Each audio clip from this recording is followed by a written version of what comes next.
પ્રવીણ રામની માં બોલું.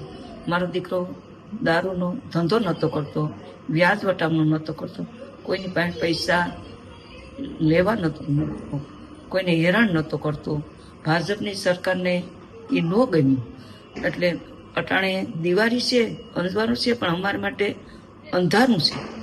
હું મારા પ્રવીણને અહીંયા વર્ષદીનો દીકરો છે. બધાના પોતાના બાપાને એમ થાય પપ્પાને કે મારા દીકરાનો પહેલો જન્મદિવસ અમે ઉજવશું, તો મારો દીકરો અટાણે અહીંયા છે નહીં. તો સરકારને હું કહેવા વિનંતી માગું કે મારો દીકરો તમારે જે કરવું એ કરજો, મારો દીકરો પાછો પડવાનો નથી.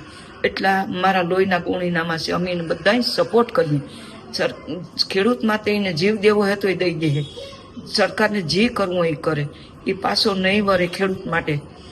ને પ્રવીણ, રાજુભાઈ, 75 છે, બધાય મારા દીકરા છે. હું બધાને કહેવા માગું કે તમે કોઈ પાછા પડતા નહીં. ને પ્રવીણ પાછો નહીં પડે. એને ખેડૂત જો જાગૃત તમે નહીં થાવ તો તમારે માટે લડવા વાળું કોઈ રહે નહીં.